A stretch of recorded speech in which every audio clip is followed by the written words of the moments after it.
ही अब, तू ही तब, तू ही कल तक है, तू ही तो फलक है, तू ही तेरा लक है। तू ही जग में अलग, तू ही बेधड़क है, तेरी ही महक है, तू ही तेरा लक है।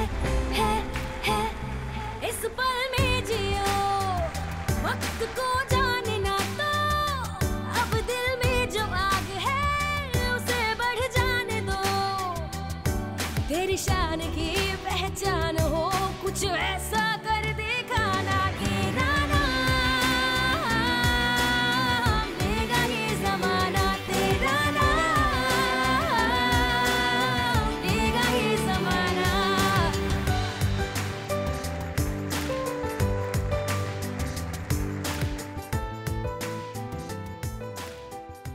नमस्कार। आज का विषय हम जो डिस्कस करने जा रहे हैं, मेरे मन से ज़रूर आप लोगों के मन में भी बहुत बार वो प्रश्न उठा भी होगा और उसका जवाब भी आपने अपने आप को दिया होगा। चलिए आज इसके बारे में थोड़ा सा इंट्रोडक्शन देखते हैं कि हमने क्या सोचा है इस सब्जेक्ट के बारे में। ज़रा ऑडियो विजुअल देखिए। मैं कौन हूं? ये जीवन क्या है? क्या है मेरे जीवन का उद्देश्य? मेरी पहचान क्या है? मेरे जीवन का लक्ष्य क्या है? ऐसे सवालों का सामना अक्सर हम सब करते हैं। ये सवाल सुनने में भले ही आसान लगे, लेकिन असल में इनके जवाब आसान नहीं हैं। इन सवालों के जवाब जानने के लिए जरूरी है सबसे पहले अपने आप को जानना, अपनी अंतरात्मा की आवाज सुनना, क्योंकि ये एक सवाल नहीं, अपने आप में एक जवाब है। अपने आप को चुनौती देने की हर कोशिश अपने आप को जानने का एक प्रयास है। जी, क्या लगा आपको? आपके मन में क्या आता? आपसे ये प्रश्न पूछता हूँ, जब आपको ये प्रश्न पूछा जाए कि आप कौन हो, आप क्या जवाब देंगे? Sir, I think I am a learner. बचपन से मैं सीख रही हूँ कुछ, कभी खाना सीख रही हूँ, कभी चलना सीख रही हूँ, बोलना सीख रही हूँ, पढ़ना। अभी MBA में पढ़ रही हूँ, वो भी सीख रही हूँ, एंड आगे जाके जॉब में जो काम होगा वो सीखूंगी। तो for me I am a learner. You are a learner. Yes sir. You will not call your name yourself that you are, what is your name? Sir, my name is Shrutapa Dutta. Shuddhapa Dutta. Yes, sir. So, वो क्यों नहीं कहती कि मैं शुद्धपा दत्ता हूँ? नाम जो है वो केवल व्यावहारिकता को पूरा करने के लिए अपना नाम दिया गया, समाज ने नाम दिया, माता पिता ने नाम दिया, वो व्यावहारिकता के रूप में नाम है। अगर नाम ही एक सत्य होता तो किसी समय में आपको, जैसे उन्होंने लर्नर कहा, स्पोर्ट्स में आगे बढ़ते हो तो टेलीविज़न पे आता है athletes of so and so college one so and so thing, उस समय आप एथलीट हो। कभी आप जब अच्छे मार्क्स लेके आपका वजीफ़ा मिला तो यू आर डिस्टिंक्शन के में पास हुआ आदमी है। तो अलग अलग जगह वो बदलता नहीं, पर बदलता है वो। जब हम बात करते हैं कि मैं कौन हूँ, सबसे पहले आत्म विश्लेषण करना बहुत ज़रूरी है, अपने बारे में समझना बहुत ज़रूरी है। अपने बारे में समझने के लिए रास्ता स्पिरिचुअलिज्म भी हो सकता है, अपने बारे में समझने का आध्यात्म भी एक शिक्षा भी एक साधन हो सकती है। और जीवन में हम बात करते हैं कि मैं कौन हूँ, ये प्रश्न तो जीवन पर्यंत चलता रहेगा, लेकिन शुरुआत से लेकर हर बार चेंज भी होता रहता है, एटीट्यूड भी चेंज होता है, उस दौरान हम सीखते भी बहुत कुछ हैं। और सही प्रश्न कई बार मिलता है, कई बार नहीं मिलता है, लेकिन मुझे लगता है कि रेगुलर प्रोसेस चलती है और इसके लिए निरीक्षण करना बहुत ज़रूरी है अपने आप में, और रेगुलर वे में हमें करना पड़ता है ये सब कुछ। जी, हु एम आई? सर, जब भी मैं क्वेश्चन सोचता हूँ, जैसे अगर मैं अपनी बैक स्टोरी, मतलब बचपन से जैसे हम लोग सोचते हैं, बचपन में हमारे बड़े बड़े डिज़ायर्स होते हैं, काफ़ी बड़े बड़े desire, we used to dream big. लेकिन जैसे जैसे हम बड़े होते हैं, हम सराउंडिंग को देख के अपने आप को कॉम्प्रोमाइज़ करने लगते हैं थोड़ा। ऐसी मेरी थिंकिंग है कि मतलब मेजॉरिटी लोग जो कर रहे हैं हम so you are kind of a collection of desires. Yes sir. Huh? Yes. That is what you are. Sir, yes. And later on what you said? Sir जैसे जैसे हम बड़े होते हैं हम सराउंडिंग की तरह अपने आप को ढालने लगते हैं, बट सर जितने भी एंटरप्रेन्योर्स और मोटिवेशनल स्पीकर्स की हम वीडियोस देखते हैं उसमें एक चीज़ बोली जाती है always, dream big dream big dream big and तो उसके बाद ड्रीमर बन जाते हैं आप। यस। गुड जी। मेरा नाम दीपेंद्र चंद्र झा है। ये नाम मुझे दिया गया है, बट एक्चुअली में who I am is not this body. I am not this body, I am the part and parcel of supreme personality of God. In a way I am आत्मा ऑफ अ परमात्मा। I am चलिए। Derived from that. बहुत अच्छी बात, बैठिए।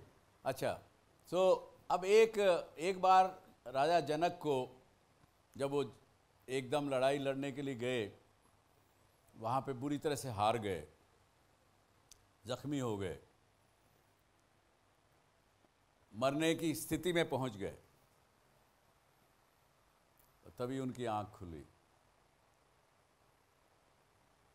अपने गुरु को बुलाया कि महाराज भगवान, मैंने इतना सपना देखा, ऐसा सपने में मेरे साथ ऐसा हुआ, तो क्या वो सच था या अब जो मैं देख रहा हूं ये सत्य है? तो इसलिए ये एक सच्चाई ये है कि हम मनुष्य कभी भी एक 3 स्थितियों में जिंदा रहता है। एक स्थिति है जो अब हम हैं, अवेकन, वी आर अवेक। इस समय मैं डॉक्टर सुभाष चंद्रा आपको लेक्चर दे रहा हूँ, डीएससी शो कर रहा हूँ, आप मेरे को सुन रहे हैं, आप स्टूडेंट हैं, आपके जो हैं, आपको पता है आज के जीवन में जो आप कार्य कर रहे हैं, आप टीचर हैं, कोई कुछ है, कोई कुछ है, सब इस अवेकनिंग स्टेज में हम जो हैं वो हमको अभी पता है। ठीक, एक स्थिति, दूसरी जिंदा पे जो रहते हैं हम, ड्रीमर स्टेज, ड्रीम्स अवस्था। ये बॉडी जब हम सोते हैं हम ड्रीम करते हैं। एक अरबपति खरबपति व्यक्ति अपने आप को भिखारी के रूप में देखता है, तो उस समय जब वो उस ड्रीम अवस्था में है, उस समय उसकी वही सच्चाई है, उस समय की सच्चाई वही है ड्रीमिंग अवस्था में। और तीसरी जो है डीप स्लीप, जिसके अंदर वो एक प्रकार से मरणासन में है, उसको उस समय कुछ सपना नहीं आ रहा, कुछ नहीं हो रहा, वो बॉडी सो रही है जैसे कि मुर्दा एक सोया हुआ हो। तो ये 3 स्टेट ऑफ ह्यूमन बीइंग माना गया किसी भी किताबों में, समझिए किसी भी चीज़ में, और ये आपके साथ होता है। जो प्रैक्टिकल बात है, मैं ये नहीं कहता कि कोई शास्त्रों की बात कर रहा हूँ या कोई किसी भगवान ने मुझे बता दिया इसलिए मैं ये बात कर रहा हूँ, या किसी गुरु ने बता दिया तो इसलिए कर रहा हूँ। ये आपके साथ, हमारे साथ, सबके साथ होता है कि नहीं? इन 3 स्थितियों के अलावा कोई चौथी स्थिति में हम रहते हैं क्या? सर, जो योगीज अटेंड कर लेते हैं, अटेन कर लेते हैं, योगीज जिनको ट्रांस, योगीज क्या अटेन कर लेते हैं? Trance type meditative state. नहीं, उसको क्या कहते हैं आप बताइए? वो हिंदी में घबराइए मत। सर तुरिया अवस्था, मतलब हाँ, तुरिया अवस्था। तुरिया अवस्था, वो उसको कहते हैं कि ये जो चित्त और मन, जो आज ये सच्चाई है, इसके परे की बात जब वहाँ आदमी पहुँच गया, उस अवस्था में पहुँच गया, तो उसको अलग एक चौथी अवस्था कहते हैं। लेकिन वो अवस्था में हमारी इंद्रियां काम करना बंद कर देती, वो इंद्रियों के परे की चीज़ है। तो इसलिए जिंदा रहते हुए और रहते हुए हमारे साथ 3 के अलावा कुछ चौथी अवस्था नहीं है। सो अगर इसको बात को आगे बढ़ाएं, जैसे मैंने कहा पहले कि आप लोगों ने भी अपना कई ने नाम लिया, किसी ने आत्मा कहा, किसी ने कर्मयोगी, कर्मा करने वाला कहा, किसी ने कुछ कहा। तो अगर देखें तो हम अपना रोल जगह जगह हर समय पे बदलते रहते हैं। और जिसे मैंने पिछले वीक का शो अगर आपने देखा उसमें बताया, अगर गहराई से सोचेंगे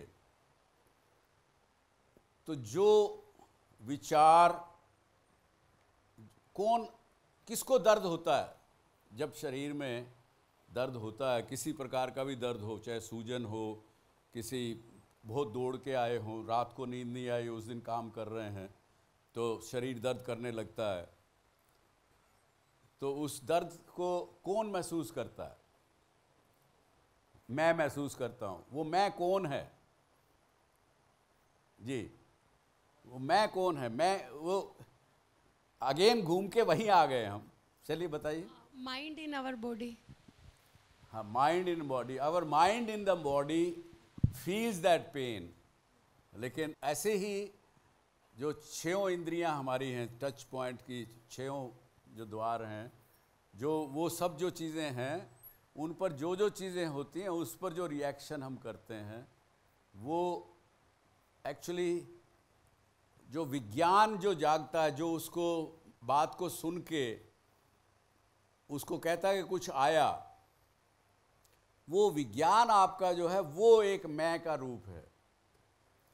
मैं यानी ये जो 3.5 हाथ की काया, हार्ड मास का पुतला, ये मैं नहीं है। और ड्रीम स्टेज में भी जब आप जाते हैं तो वो भी एक रियल अवस्था है, उसको भी आपका जो ड्रीमिंग माइंड है वो महसूस करता है।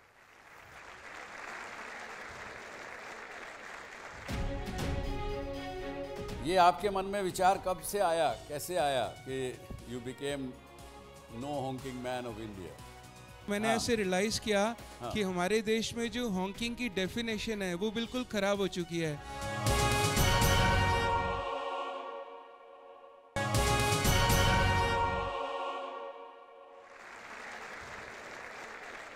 जो प्रैक्टिकल लाइफ है, जो हम लोग सांसारिक व्यक्तियों की वो है, उसमें तो ये मानना पड़ेगा कि जो हम बनना चाहते हैं, जैसे हम जाना चाहते हैं, जाना चाहते हैं, वैसे कर्म करेंगे हम तो वैसे ही जाने जाएंगे।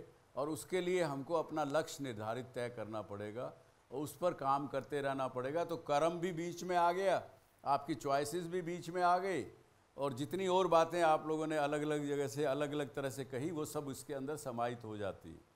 अगर अध्यात्म के रूप से देखें तो केवल जो हमारा विज्ञान 6 इंद्रियों के हैं, जो हमारे साथ घटता है, उसके ऊपर जो रिएक्ट करता है वो विज्ञान करता है, उसी को ही मैं कहा गया।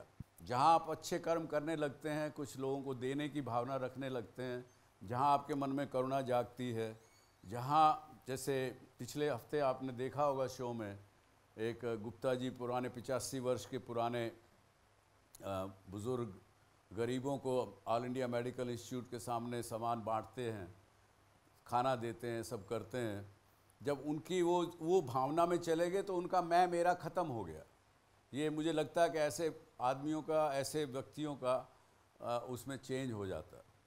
इसी प्रकार से अगर आप देखेंगे तो आज हमारे इस बीच में इसी प्रकार की एक शख्सियत हमारे साथ में है, श्री रवि जी कालरा। इनको कहा गया no honking man of India. इन्होंने एक हफ्ते के अंदर 1 लाख कारों के ऊपर स्टिकर लगाए कि डोंट हॉन्क, नो हॉन्किंग।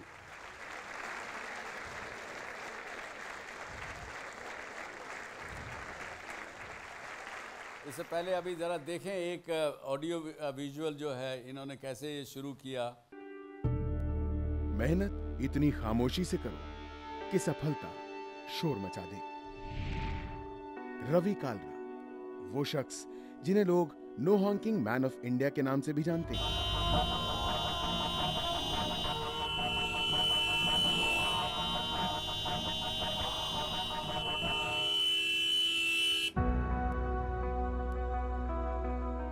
आर्थिक तंगहाली में अपना बचपन गुजारने वाले रवि कालरा छोटी उम्र में ही मार्शल आर्ट इंस्ट्रक्टर बन गए और अपने खेल की बदौलत करीब 47 देशों की यात्रा तय की।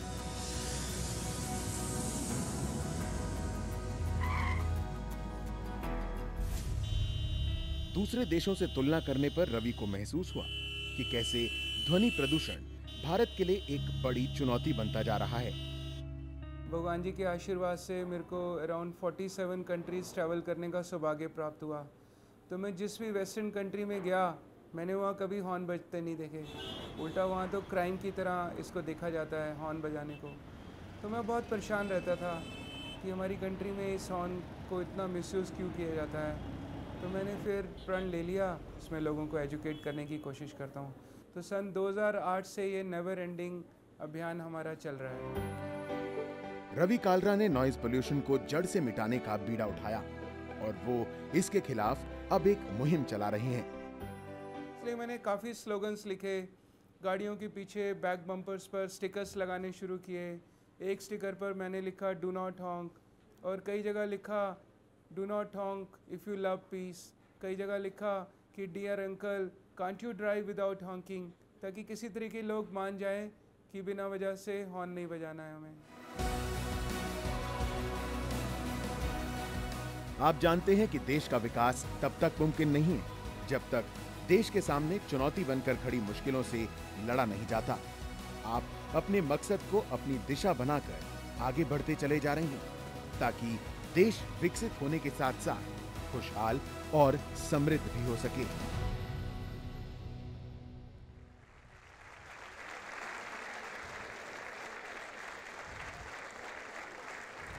ये आपके मन में विचार कब से आया, कैसे आया कि you became no honking man of India? Actually sir, ये मुहिम मैंने सन 2008 में शुरू की और बिल्कुल निस्वार्थ भावना में। और मैं पास में काफ़ी कंट्रीज़ मैंने ट्रैवल किया। वैसे तो बहुत गरीब परिवार से थे, लेकिन लाइफ में बड़ी ईमानदारी और मेहनत से मैंने अपने सारे अचीव किया अपने टारगेट्स। और कोई अराउंड 47 कंट्रीज़ मैंने ट्रैवल किया। लेकिन किसी भी सभ्य कंट्री में जाता था तो मैंने कहीं भी वहाँ हॉर्न बजते नहीं देखे। तो मैं बड़ा परेशान रहता था कि हमारे देश के अंदर जो अननेसेसरी व्हीकल हॉकिंग है। हाँ जी, यू आर मिसिंग समथिंग। जो आदमी को नॉइज में रहने की आदत पड़ जाए और उसको अचानक आप शांति का वातावरण दे दो, हाँ जी, तो वो कहेगा अरे हुआ क्या, समथिंग इज मिसिंग। जी सर, बिल्कुल। मैंने ऐसे रियलाइज किया कि हमारे देश में जो हॉकिंग की डेफिनेशन है वो बिल्कुल ख़राब हो चुकी है। वो इतनी ख़राब हो चुकी है कि हम एम्बुलेंस को भी जगह नहीं देते। और फॉरेन के अंदर ऐसे है कि अगर आपने गाड़ी का हॉर्न बजाया तो आपके आगे जाने वाली 5 गाड़ियाँ आपको साइड दे देंगी। उनको लगता है कि आपकी गाड़ी में मरीज है, इसलिए आपने हॉर्न बजाया और आपको हक चाहिए आगे निकलने के लिए। तो मुझे लगा कुछ करना चाहिए। पर आप उसको क्या कहेंगे जब मैं अपना घर में बर्थडे मना रहा हूँ, पार्टी कर रहा हूँ, 100-200 दोस्तों को बुलाए हुए, बड़े ज़ोर से ऑर्केस्ट्रा बज रहा है, पूरे मोहल्ले में आवाज़ जा रही है, उसको क्या कहेंगे? सर, कायदे से तो सुप्रीम कोर्ट ने उसके भी नॉर्म्स बनाए हैं कि एक स्पेशल टाइम जोन बनाया हुआ है, उसके अंदर ही आप ऐसे नॉइज़ फैला सकते हैं, जैसे कि मंदिर मस्जिद गुरुद्वारों में या फिर पार्टीज के अंदर। कोई मानता तो नहीं ना उनको। ये मानना चाहिए, तभी देश का बुरा हाल हो रहा है इस समय कि हम सब मानते ही नहीं है तो कानून को। अल्टीमेटली आप जो घर बैठे देख रहे हैं इस DSC शो को, आपको मैं बताना चाहूँगा कि ये हम और आप हैं जो वातावरण के अंदर पोल्यूशन फैलाते हैं। ना कि इस देश में कानून हैं, इस देश की सब व्यवस्था है, और आपके मेरे मन में भी आएगा जब हमको कुछ अच्छा कान में आवाज़ जब प्रेशर से आती है, वो हमें भी बुरा लगता है, तो क्यों हम फिर बार बार करते हैं। इसलिए हमारे देश के प्रधानमंत्री ने क्या कहा, हर भाषण में वो कहते हैं कि जब तक इस देश के 125 करोड़ लोग अपने आप का लक्ष्य तय नहीं करेंगे किसी न किसी चीज़ का, तब तक देश सरकार के भरोसे सुधर नहीं सकता।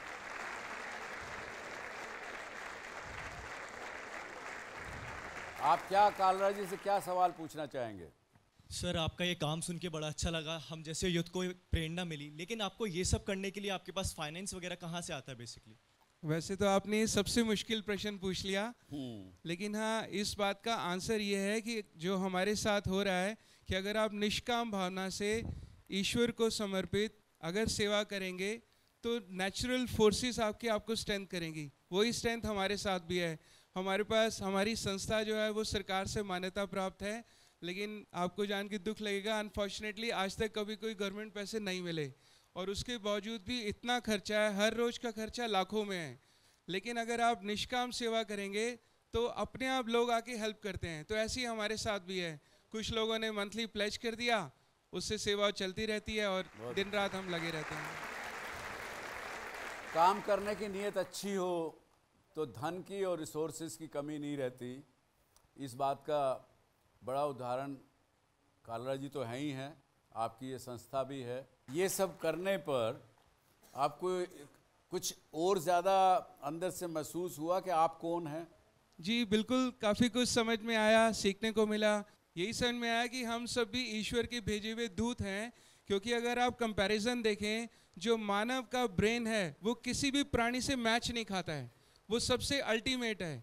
तो मुझे लगता है कि भगवान ने इसलिए हम सबको अल्टीमेट ब्रेन दिया था, ताकि हम जीव जंतुओं, वनस्पति और मानव कल्याण और अपने ब्रह्मांड के लिए कुछ करें। इसलिए हमें यहाँ पर भेजा गया था और हमें सेवा करनी चाहिए। Very good. इन्होंने इनका कहने का मकसद कि देखिए, पशु कोई भी होता है, गाय है, गाय घास ही खाएगी, वेजिटेरियन ही खाएगी। शेर है, वो नॉन वेज ही खाएगा। तो उनका जो माइंड है पशुओं का और जितने बीइंग्स हैं, उनका माइंड इज़ प्री डिटर्मिन्ड। उनका कंप्यूटर में पहले से प्रोग्राम फिक्स है, उसके आगे पीछे वो कुछ नहीं करते हैं और कर भी नहीं सकते हैं।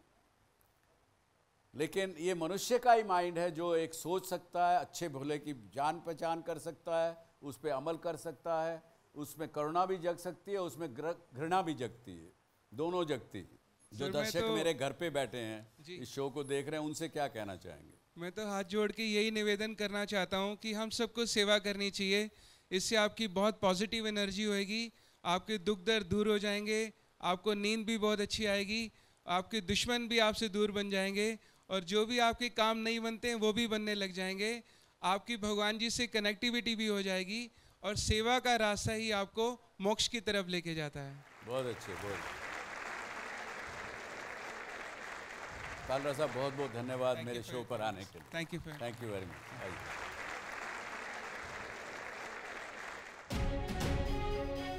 कभी थक जाती हैं, वहाँ पे आपके पास ये लगता है मन में कभी कि यार काश ये मैं माउंटेन पे अब पहुँच गई होती, इतना थक गई हूँ, अब तो कुछ आराम करने को मन कर रहा है, कुछ ऐसी स्थिति होती तो फिर क्या सोचती?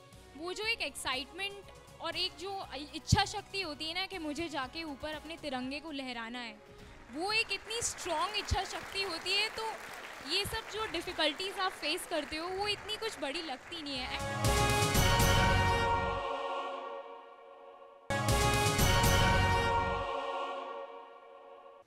डीएससी शो में मैं केवल अकेला मोटिवेटर रहूं या मैं अकेला हूं, ऐसा मेरा मानना नहीं है। हमारे पास और भी बहुत मोटिवेटर्स रहते हैं, इस देश में हैं। तो हमारे बीच में ऐसे ही आज एक गेस्ट को मैंने बुलाया है।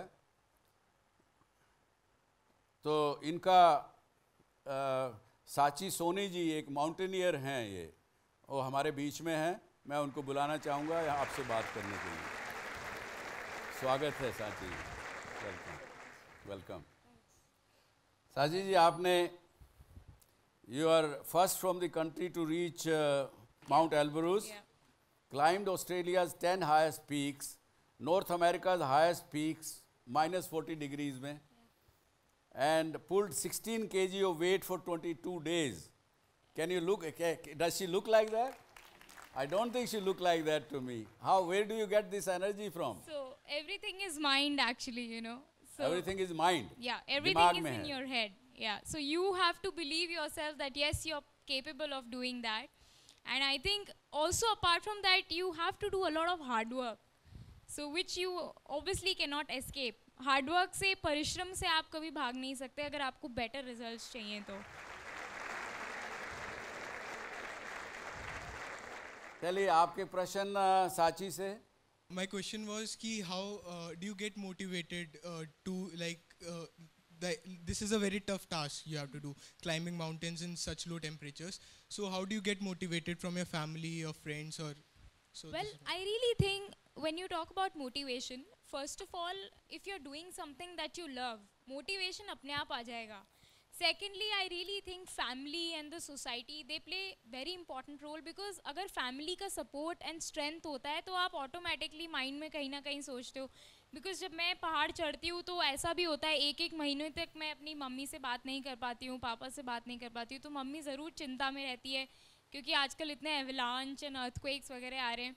तब मेरी सिस्टर, छोटी बहन जो है, वो आके मम्मी को बोलती है कि mummy no news is good news, so just relax. And then जब मैं अचानक से जैसे ही नीचे आती हूँ, मम्मी को फ़ोन करती हूँ, then she is so happy that कैसा रहा, कैसा ये सब, यू नो. तो इट्स लाइक दिस.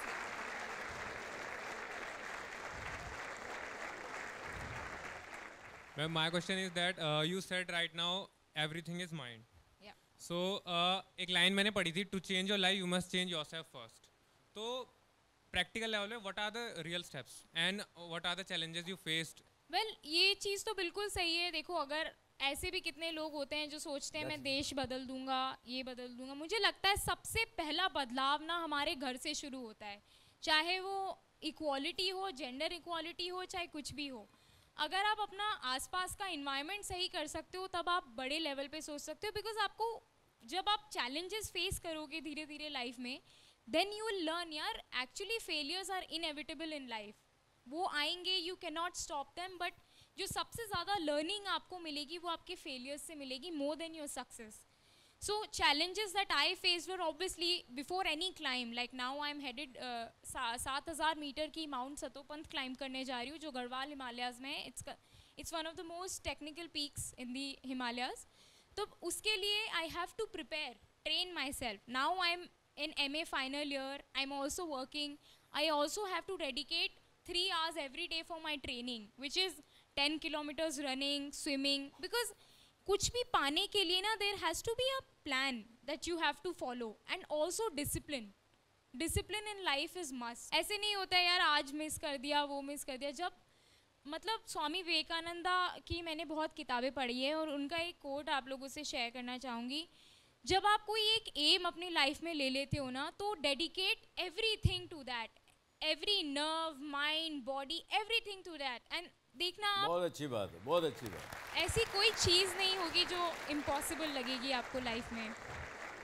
अपने परिवार के अलावा आप किससे सलाह लेती हैं अगर आपको कोई कहीं फंस जाएं, कोई अटक जाएं, कोई आपके टीचर और ये कोई हैं, या किससे सलाह लेती हैं आप अगर कहीं उलझ जाएं मन में, दिमाग में, किसी और बात में? कभी जो जितनी क्विकली आप माउंटेन पे पहुंचना चाहते हैं नहीं पहुंच पाए, कभी नेगेटिविटी भी मन में आ जाती है, तो कभी थक जाती हैं. वहाँ पे आपके पास ये लगता है मन में कभी कि यार काश ये मैं माउंटेन पे अब पहुँच गई होती, इतना थक गई हूँ, अब तो कुछ आराम करने को मन कर रहा है. कुछ ऐसी स्थिति होती तो फिर क्या सोचती है? वेल, फ़िलहाल तो मतलब ये ज़रूर होता है बिकॉज दिस इज़ नॉर्मल. आप किसी भी स्पोर्ट्स में हो आप थकोगे, लेकिन वो जो एक एक्साइटमेंट और एक जो इच्छा शक्ति होती है ना कि मुझे जाके ऊपर अपने तिरंगे को लहराना है, वो एक इतनी स्ट्रॉन्ग इच्छा शक्ति होती है. तो ये सब जो डिफ़िकल्टीज़ आप फेस करते हो वो इतनी कुछ बड़ी लगती नहीं है. And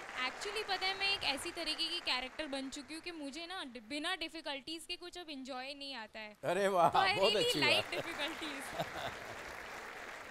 difficulty has become a way of life for you. Absolutely. चलिए एक और प्रश्न आपका. Excuse me, ma'am. Ma'am, when did you start your this career and how? So I was 7 when I started mountaineering with my father, and then when I was 19 I got the opportunity to climb Mount Everest in 2013, and then later on I kept on getting the opportunities, and also I had this thing in mind. एक और चीज़, पहाड़ बुलाते हैं. मुझे लगता है nature के सामने आप इतने छोटे होते हो हमेशा, तो हमेशा नतमस्तक होके रिस्पेक्ट के साथ जो लोकल्स हैं, जो भी आपके साथ सपोर्ट टीम में हैं, सबको एक दूसरे को मोटिवेट करते हुए हम ऊपर पहुंचते हैं. यही बात पहाड़ों के बारे में जैसे साची ने कहा, उसी तरह से समुद्र भी वैसे ही बुलाता है. Absolutely. समुद्र के नीचे भी जो स्कूबा डाइविंग करने वाले लोग होते हैं, उनको भी वहाँ नीचे जाके जो कैसे हारमनी में लोग रह रहे हैं, कैसे हारमनी में सब कुछ चल रहा है, एक सिम्फनी की तरह से सब चीज़ चल रही है, इसका आभास होता है. अगर हम अपने पेरेंट्स को कहें कि हमने ये चीज़ करनी है तो दे जस्ट से कि हाँ आप अपनी स्टडीज़ पे फोकस करो, ये बाद में कर लेना, ये कभी और कर लेना. Sir we don't get that type of support. तो उस चीज़ के लिए हम कैसे मैनेज कर पाएँ? सी आई रियली थिंक सबसे पहले तो जब आप मल्टीपल चीज़ों में होते हो ना, like one of my friend share this fact that you actually develop new brain cells, which is very good for you. And secondly, regarding like about the studies, I think I was the best student consecutive 3 years. I was good at studies and also in my co-curricular activities. लेकिन ये भी ना without support of my teachers wouldn't have been possible. So I think teachers and friends and everyone have played important role. And parents, देखो आजकल मुझे लगता है चीज़ें बदल रही है. There is positivity. Parents ने सीखा है कि physical fitness अपनी life में बहुत ज़रूरी है. तो because पहला सुख निरोगी काया, अगर आप फिट हो तो आप खुश रहोगे, मेंटली हेल्दी रहोगे, and then you will be able to focus on your work also. So I think आप अपने धीरे धीरे गोल सेट कर सकते हो, और ज़रूरी नहीं है कि आप एकदम से अपना पैशन फाइंड आउट कर लोगे. देयर विल बी टाइम्स यार, एक बार ही कुछ सेटबैक आएगा, एक बार ही कोई फेलियर आएगा, लेकिन अल्टीमेटली ना वो जो इनर कॉल होती है ना, जो आपको एक्साइट करती है, उसको सुनो, वो आपको आपके मेन मकसद तक लेके जाएगी. दूसरी एक बात और मैं साची की ऐड करना चाहूँगा. साची ने जो कहा वो बड़ा वैलिड बात है. जब आप देखिए, आज ह्यूमन ब्रेन हम जो जितना इस्तेमाल करते हैं, शायद जितनी कैपेसिटी हमारे ब्रेन की है उसका 10% भी हम इस्तेमाल नहीं करते हैं. ये करेंगे, अपना माइंड को विकसित करेंगे, उसका यूज़ करना ज़्यादा इस्तेमाल. जैसे उन्होंने कहा कि मेरा दिमाग अपने आप उसके अंदर ब्रेन सेल और खुलते चले गए, तो ये होगा आपके साथ. जी, what is your message to my viewers sitting at home? Well, for viewers, I think, you know, there is nothing which can stop you. You just have to follow your inner call and just give your 100%. जो भी करो अपना पूरा दिल के साथ, अपने तन मन धन लगा के करो. और आई थिंक कर्म ही एक सबसे बड़ी, कर्म योग जिसे कहते हैं, कर्म एक ऐसी चीज़ है, it will work as a meditation for you people. Actually में आप लोगों को कहीं इधर उधर मोटिवेशन ढूंढने की ज़रूरत नहीं है. एक्चुअली जो बिगेस्ट मोटिवेशन है वो आप खुद हैं. आपको बस अपने आप को सुनना है. आई थिंक आजकल बाज़ार में, समाज में बहुत क्लटर्ड इन्फॉर्मेशन आपको मिलेगा, लेकिन एक कॉन्शियस होता है हमारा जो आपको हमेशा बोलेगा, चाहे आप कुछ भी गलत काम करेंगे, वो आपको हमेशा एक आवाज़ देगा. उसको सुनना शुरू कीजिए, वो इतना स्ट्रॉन्ग बन के आएगा, and you have the infinite power. Very good. बहुत बहुत साची, बहुत बहुत धन्यवाद. आप आई यहाँ पे, हमारे लोगों को, यहाँ लोगों को भी, और जो घर पे बैठे आपको देख रहे हैं उनको मोटिवेट किया. बहुत धन्यवाद. Thank you. All the best. Sir, first of all आपकी लाइफ एक्सपीरियंस, आपकी ऑटोबायोग्राफी हमेशा मेरे लिए इंस्पिरेशन रही है. सर, जैसा अभी आपने कहा, हु एम आई, अपने आप को डिस्कवर करने के लिए हमें अपने गोल्स, अपने ऑब्जेक्टिव्स डिस्कवर करने होते हैं. लेकिन सर कई बार होता है लाइफ में हमारे शॉर्ट रन गोल्स भी होते हैं, लॉन्ग रन गोल्स भी होते हैं. Short term, long term, long short, short, इसमें मत जाइए.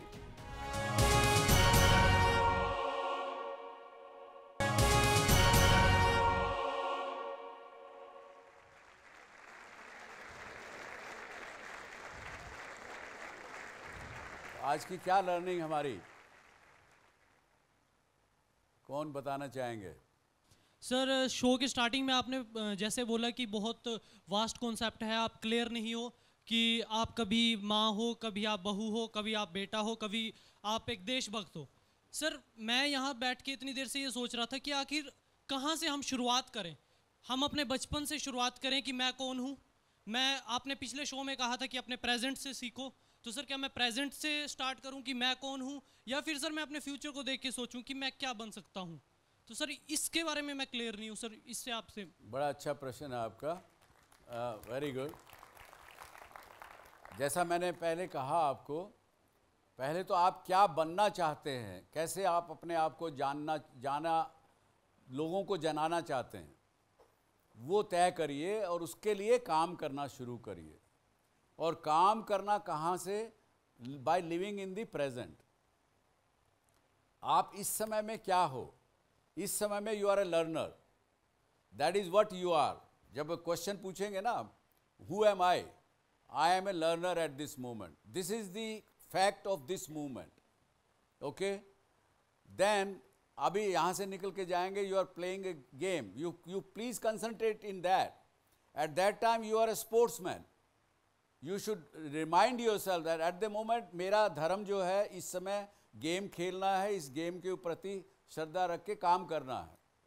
जब आप घर में अपने माँ बाप से इंटरेक्ट कर रहे हैं, वहाँ पे आप बेटे हैं, अपने माँ बाप को कैसे व्यवहार करना, उनसे किस प्रकार से पेश आना, ये आपको जानना होगा. उस समय में आप बेटे का रूप में काम कर रहे हैं. तो आपका जो मैं कौन हूँ, इस बात का जवाब हर समय अलग अलग अवस्थाओं में अलग जवाब आपको मिलेगा.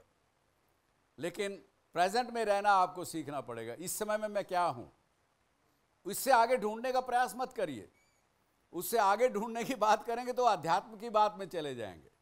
उसके लिए समय है आपके पास मेरे ख्याल से. जी, क्या सीखा अभी?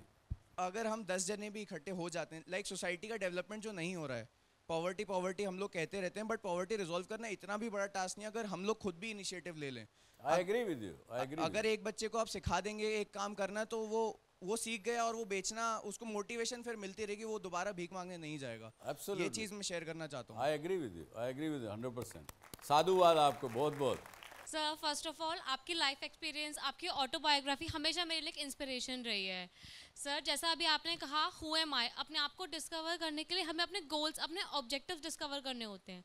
लेकिन सर कई बार होता है लाइफ में हमारे शॉर्ट रन गोल्स भी होते हैं, लॉन्ग रन गोल्स भी होते हैं। सर कई बार मैंने एक्सपीरियंस किया है, शॉर्ट रन चेस करते करते लॉन्ग रह गए, लॉन्ग को चेस करते करते शॉर्ट में प्रॉब्लम आ गई। सर ऐसा क्या करें कि दोनों मैनेज हो जाए, या किसी एक में एक्सेल हो जाए, या ऐसा क्या करें जो अच्छे से दोनों चीज़ हो वो जाए? देखिए जैसे सांची ने क्या कहा, एक समय में जब आप कुछ करते हैं तो गिव इट 100% टू दैट। आप अपने आप को कंफ्यूज मत करिए। लेकिन सर अगर मुझे short term, long term, long short, short short, इसमें मत जाइए। अब मुझे तय करना है कि मेरा पहला पड़ाव कौन सा है। यहाँ से मैं इस स्टेशन से निकलूंगी, अब इसके बाद मेरा पड़ाव अगला कौन सा। उस पड़ाव पर पहुँच गए आप, और उससे आगे जब चलना है तब वहाँ तय करिए कि अगले पड़ाव पे कहाँ जाना, तो कन्फ्यूजन नहीं होगा। कन्फ्यूजन नहीं हुआ तो फिर ये दुविधा नहीं मिलेगी आपको। तो आज की बात का कंक्लूजन यही कि आप हर डिफरेंट समय में डिफरेंट हो। कोई एक एंटिटी के नाम से अपने आप को आप नहीं जान सकते, ऐसा मेरा मानना है। और दूसरा, जितना कुछ देने जानने की भावना अगर जहाँ तक होगी आपकी, जैसे कि कालरा साहब को देख के आपने किया, तो उसमें आपकी भावना और ज़्यादा क्लियर होगी अपने आप के बारे में भी, अपने आप को पहचानने में भी। और तीसरा जो जैसे सांची ने कहा कि जो करो उसको 100% करो, उसके बारे में 99.99% मत करो।